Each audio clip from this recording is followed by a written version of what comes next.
సముద్రం ఉపరితలం నుంచి వందల అడుగుల లోతులో ఉన్న శ్రీకృష్ణుడి ద్వారక నగరంలో ఒక వింతైన రాతి పెట్టె దాగి ఉందని, దాని లోపల ఈ విశ్వం మొత్తంలోకెల్లా అత్యంత శక్తివంతమైన ఆయుధం భద్రపరచబడిందని ఒక నమ్మకం ఉంది. అదే మనందరికీ తెలిసిన శ్రీకృష్ణుడి చేతిలో ఉండే సుదర్శన చక్రం. శ్రీకృష్ణుడు తన అవతారం చాలించి ఈ భూమిని వదిలి వెళ్లే ముందు ఆ సుదర్శన చక్రాన్ని ద్వారకలోనే ఎక్కడో రహస్యంగా దాచాడని, అది ఇప్పటికీ సముద్ర గర్భంలో ద్వారకతో పాటు ఎక్కడో మునిగిపోయింది అంటారు. దీని శక్తికి ఒక ఉదాహరణ చూడాలంటే మనం మహాభారత కాలంలోని ఒక సంఘటనను గుర్తు చేసుకోవాలి. అదొక భారీ రాజసభ. ఆ సభలో శిశుపాలుడి గొంతు గట్టిగా వినిపిస్తోంది. శ్రీకృష్ణుని ఉద్దేశిస్తూ బూతులు, అవమానాలు, కేకలతో ఆ సభ దద్దరిల్లుతోంది. కానీ ఇవన్నీ వింటూ కూడా శ్రీకృష్ణుడు చిరునవ్వుతూనే ఉన్నాడు. కృష్ణుడు 99 తప్పుల వరకు ఓపిక పట్టాడు. కానీ ఎప్పుడైతే శిశుపాలుడు తన 100వ తప్పు చేశారో కృష్ణుడు నెమ్మదిగా తల పైకెత్తి ఇక చాలు అన్నాడు. అంతే, మరుక్షణం ఆ సభలో ఒక తీక్షణమైన వెలుగు పుట్టింది. ఒక ప్రకాశవంతమైన చక్రం వేగంగా శిశుపాలుడి వైపు దూసుకువెళ్ళింది. కేవలం ఒక చిన్న శబ్దం వచ్చింది. మరుసటి క్షణమే శిశుపాలుడి తల మొండెం నుంచి వేరుపడి కిందపడి దొర్లింది.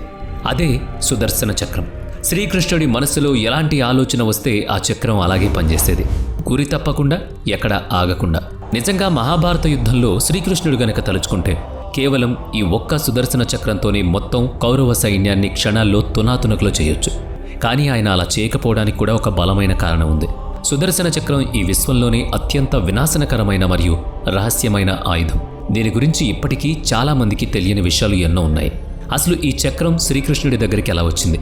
ఇది ఎలా తయారైంది? దీనికి అంత శక్తి ఎందుకని? అన్నిటికంటే ముఖ్యంగా ఇది నిజంగానే సముద్రంలో మునిగిపోయిన ద్వారక నగరంలో ఇంకా దాగుందా? ఈరోజు ఈ వీడియోలో శ్రీకృష్ణుడి సుదర్శన చక్రానికి సంబంధించిన కొన్ని రహస్యాలు చెప్పబోతున్నాను. క్రీస్తు పూర్వం 3228 మధుర నగరం. ఆకాశం ఎర్రగా మారింది.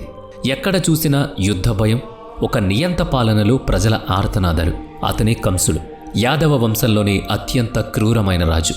ఒక ఆకాశవాణి చెప్పిన జోస్యం విని భయపడి తన సొంత చెల్లెలైన దేవకిని, ఆమె భర్త వసుదేవుణ్ణి చెరసాలలో బంధించాడు.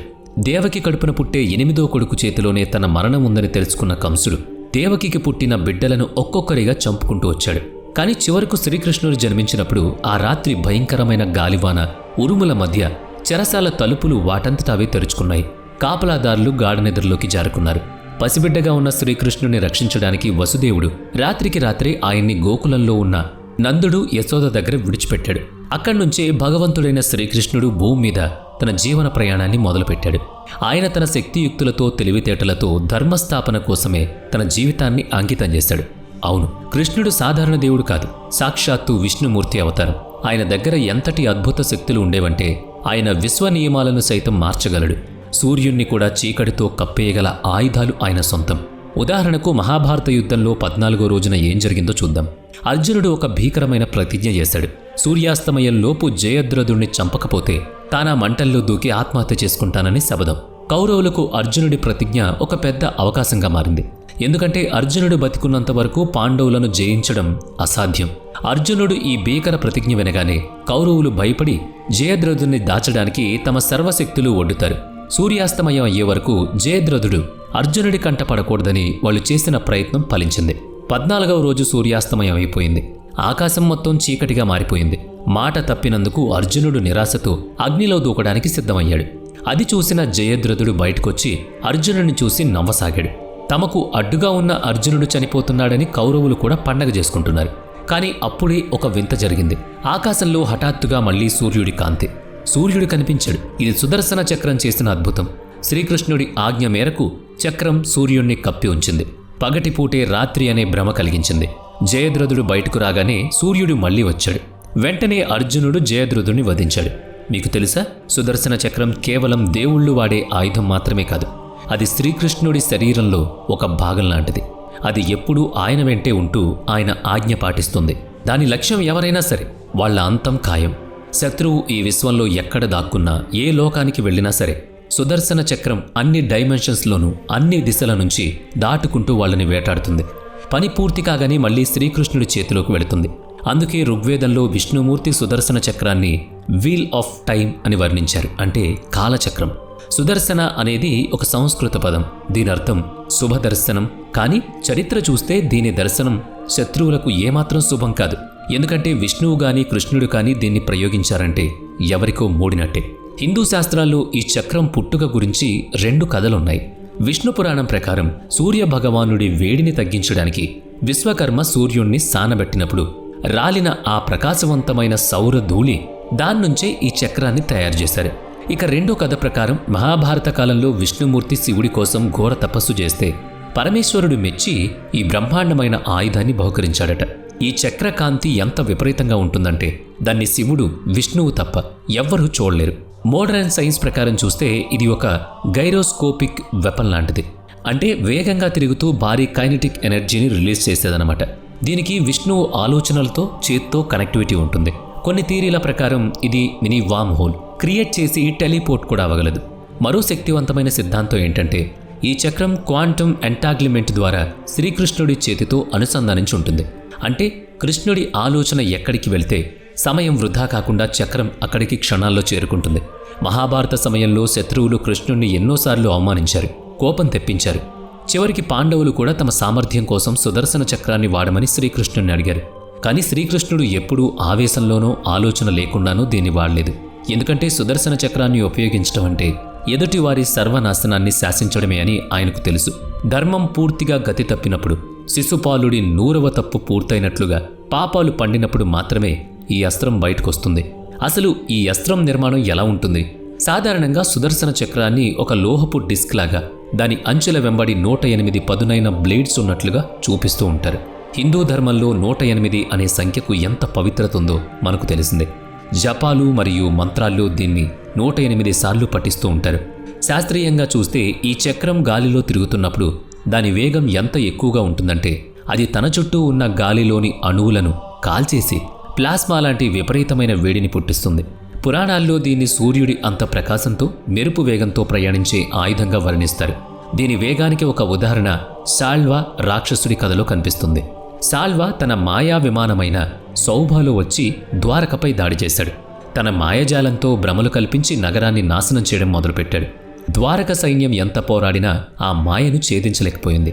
అప్పుడు శ్రీకృష్ణుడు యుద్ధంలోకి దిగి సుదర్శన చక్రాన్ని వదిలారు. ఆ చక్రం మెరుపు వేగంతో వెళ్లి సాల్వుడి మాయా విమానాన్ని నిలువునా చీల్చి అతని భ్రమను అంతం చేసి పని పూర్తి కాగానే మళ్లీ ఏమీ జరగనట్టుగా శ్రీకృష్ణుడి చేతికి తిరిగి వెళ్ళింది. సరే, సుదర్శన చక్రం శక్తి గురించి మనకు అర్థమైంది. కానీ ఈ చక్రం కాలం మరియు డైమెన్షన్లను ఎప్పుడు దాటింది? ఎప్పుడైనా ఒక శత్రువు వెంటాడుతూ సుదర్శన చక్రం వేరొక బ్రహ్మాండంలోకి వెళ్లిన సంఘటన మన పురాణాల్లో ఉందా? అది దుర్వాస మహర్షి కథ. ఆయన తన కోపానికి పెట్టింది పేరు. ఒకరోజు ఆ కోపంలోనే శ్రీకృష్ణుడి పరమభక్తుడైన అంబరీషుణ్ణి ఎలాంటి కారణం లేకుండా శపించారు. ఈ విషయం తెలిసిన శ్రీకృష్ణుడు స్వయంగా రాకపోయినా తన సుదర్శన చక్రాన్ని పంపించారు. ఈ చక్రం ముందుగా దుర్వాస మహర్షి తన మంత్రశక్తులతో సృష్టించిన రాక్షసుణ్ణి భస్మం చేసింది. కానీ అక్కడితో అది ఆగలేదు. దుర్వాస మహర్షి వెంటపడింది. ప్రాణాలు కాపాడుకోవడానికి దుర్వాసుడు పరుగెత్తని చోట్లేదు. భూలోకం నుంచి బ్రహ్మలోకం వరకు, అక్కడి నుంచి శివలోకం వరకు వెళ్లారు. వేర్వేరు దిశల్లో వేర్వేరు బ్రహ్మాండాల్లో శరణు కోరారు. కానీ సుదర్శన చక్రాన్ని ఆపగలిగే శక్తి ఎవరి దగ్గర లేదు కదా. అది ఒక మిస్సైల్ కంటే పవర్ఫుల్. చివరికి గత్యంతరం లేక దుర్వాసుడు తిరిగి అంబరీషుడి దగ్గరికి వచ్చి క్షమాపణ అడగాల్సి వచ్చింది. అప్పుడు మాత్రమే ఆ చక్రం శాంతించింది. దీన్ని బట్టి అర్థం చేసుకోవచ్చు సుదర్శన చక్రం కాలానికి బ్రహ్మాండానికి అతీతమైందని. సరే, ఇదంతా విన్నాక మీ మనసులో ఒక ప్రశ్న మొదలవుతుంది. శ్రీకృష్ణుడు ఈ భూమిని వదిలి వెళ్ళినప్పుడు మరి ఇంత శక్తివంతమైన ఆయుధం ఏమైంది? ఇప్పుడు ఎక్కడుంది? దీనికి సంబంధించి 2 రకాల వాదనలున్నాయి. మొదటిది మన పురాణాల ప్రకారం వేటగాడి బాణం తగిలిన శ్రీకృష్ణుడు తన అవతారం చాలించి వైకుంఠానికి వెళ్ళినప్పుడు ఈ చక్రం కూడా ఆయనతో పాటే వైకుంఠానికి వెళ్ళిపోయింది. రెండో వాదన ప్రకారం మనుషులు ఆ శక్తి కోసం ఆశపడి వెతికి దాన్ని తప్పుడు పనులకు వాడకూడదనే ఉద్దేశంతో గ్రంథాల్లో అది వెళ్ళిపోయినట్లు రాశారు. కానీ నిజానికి శ్రీకృష్ణుడు వెళ్ళిపోయాక కూడా ఆ చక్రం అక్కడే ఉండిపోయింది.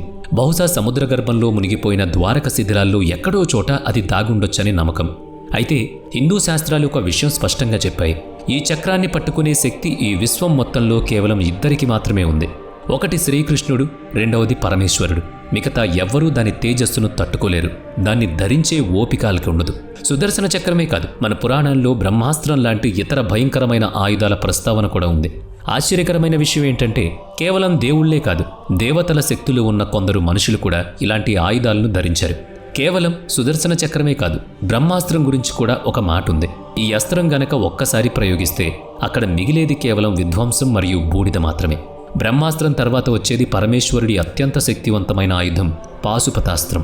దీని గురించి పురాణాల్లో ఏం చెప్పారంటే, దీని శక్తి ఎంత స్థిరంగా ఉంటుందంటే ఇది ఒక్కసారి బయటకొస్తే కేవలం విశ్వ నియమాలనే కాదు, స్పేస్ టైం కంటిన్యూషన్ అంటే ఈ శూన్య గతిని కూడా మారుస్తుంది, సృష్టి దిక్సూచిని మారుస్తుంది.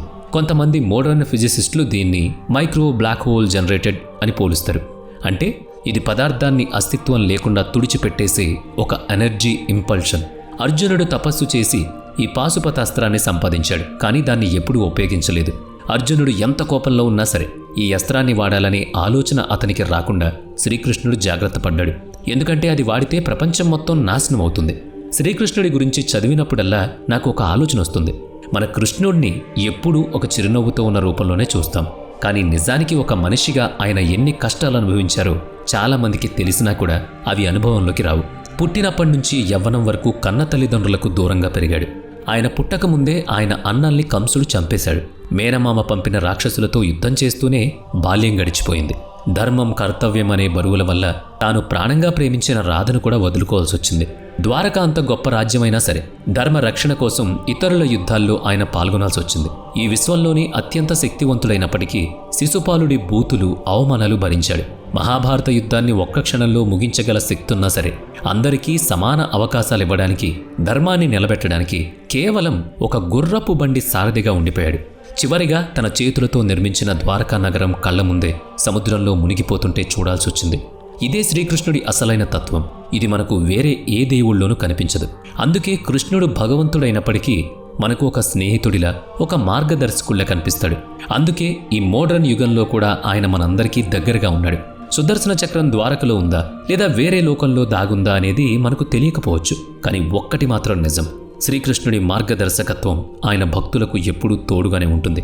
ధర్మం, సత్యం వైపు నడిపే ఆయన ఆలోచన ఈ ప్రపంచాన్ని ఎప్పుడూ కూడా వసుదైక కుటుంబంగా మారుస్తూనే ఉంటుంది. వీడియో నచ్చితే లైక్ చేయండి, షేర్ చేయండి. ఇప్పటి వరకు మన ఛానల్ని సబ్స్క్రైబ్ చేయనట్లయితే ఇప్పుడే సబ్స్క్రైబ్ చేసుకుని పక్కనే ఉన్న బెల్ ఐకాన్పై క్లిక్ చేయండి. నెక్స్ట్ వీడియోలో మళ్ళీ కలుద్దాం. Thanks for watching.